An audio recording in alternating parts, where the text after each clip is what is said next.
Hello everyone, welcome to General Hospital Daily Channel. Please hit the subscribe button and give this episode a thumbs up. Anna visits Sunny, and the plan she is building is terrifying. Oh, darlings, we have to talk about what happened when Anna walked into Sunny's home this week, because on the surface it looked like two old friends catching up after everything that has happened this summer. Therapy. Mental health. Sunny's decision to leave the mob. Normal conversation topics between two people who have known each other through decades of Port Charles chaos. And then Anna asked about the land. Sunny owns mountaintop property. Remote. Private. Away from the city in the specific way that people who want to disappear from the world choose when they are looking for somewhere that nobody can easily find. And Anna asked about it. Directly. Specifically. Multiple times. She wanted to know if she could purchase a piece of it to build a private retreat. She also asked Sunny to keep the purchase quiet, to not tell anyone, to make sure her name was not connected to this transaction in any way that could surface through normal channels. Sunny felt something. He is perceptive enough, and he knows Anna well enough that something in the conversation registered as slightly off. But this is Anna. Decades of trust, decades of history. A woman he has always respected and believed in. He agreed. And darlings, that agreement may be one of the most consequential things Sunny does in this entire storyline. Because what Anna is building on that land is not a retreat. It is something else entirely. And the architecture of it is going to bring back a nightmare that Port Charles barely survived the first time. Anna believes Britt is responsible for her kidnapping and captivity at Windermere. That belief is wrong. We know it. The audience knows it, and eventually Anna herself will know it. But the hallucinations that Peter keeps whispering in her ear have been steadily building a case that bypasses evidence entirely and operates purely on the emotional logic of guilt by association. Britt is Faison's daughter. Peter was Faison's son.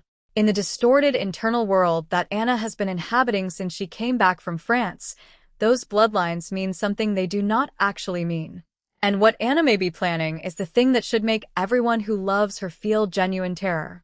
She wants a room, private, remote, where she can hold someone, where she can make that person go through what she went through. An eye for an eye, delivered in the darkness of a mountaintop that nobody knows exists.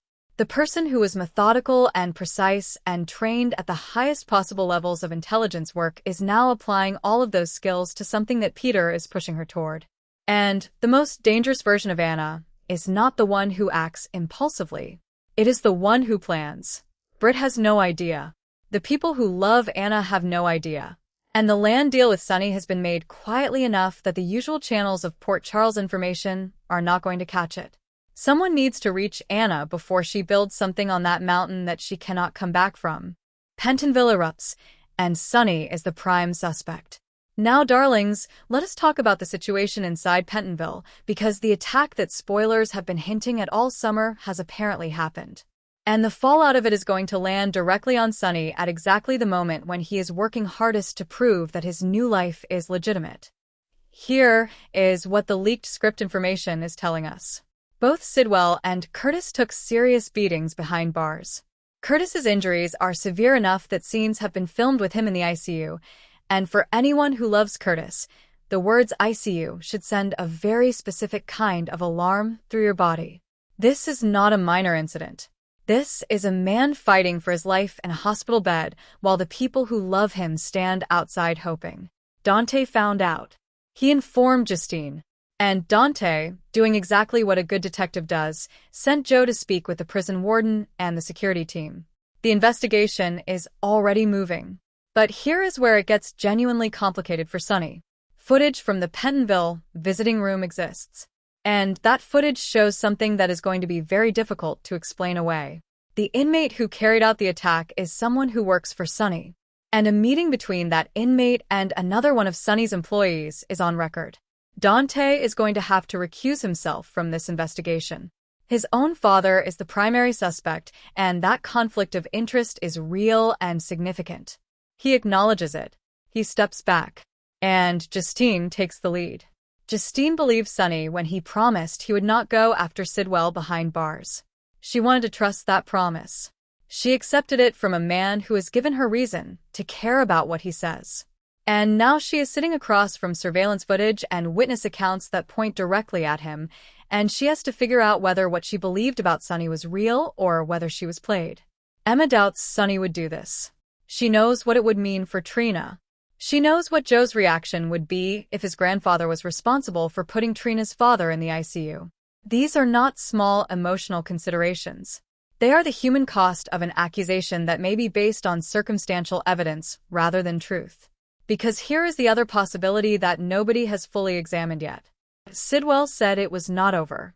He has plants inside Pentonville. He has resources that his arrest did not eliminate. What if the attack, on both him and Curtis, was something Sidwell arranged himself?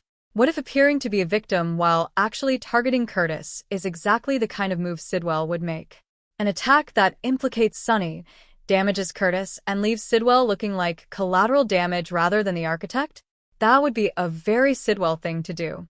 And it would be the kind of trap that is almost impossible to disprove when your own employees are in the footage.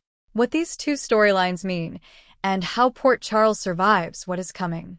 And now, darlings, let us close by looking at what these two stories actually mean when you place them side by side, because they are connected by something deeper than the simple fact that they are happening in the same city at the same time. Both of these situations involve someone being set up, someone being made to appear responsible for something that the evidence suggests they did, without them actually having done it.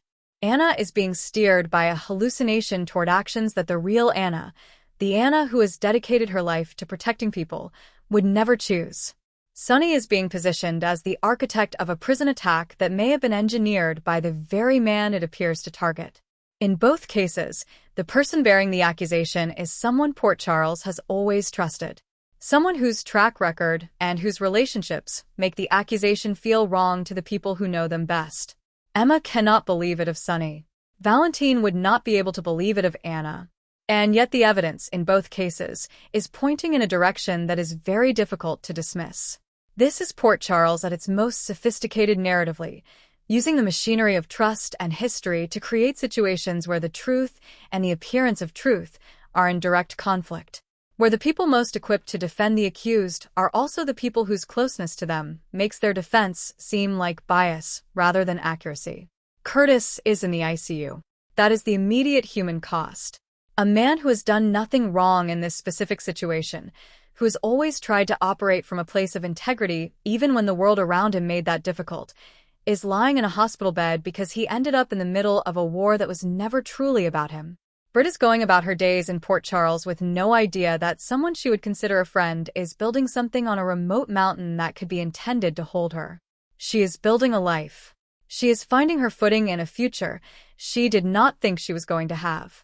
And all of that could be shattered by someone operating under the influence of a voice that is not real, pursuing a mission that the real version of herself would reject completely. Anna needs to be found before she finishes whatever she is building up there. And Curtis needs to survive long enough to tell people what he knows about who is really behind what happened at Pentonville. Port Charles is at a genuinely dangerous inflection point right now, darlings. The innocent are in danger. The guilty are constructing elaborate cover. And the people best positioned to tell the difference are each facing their own particular version of doubt and conflict and limited information. Thank you for watching. For a daily update, don't forget to subscribe the channel and hit the bell icon.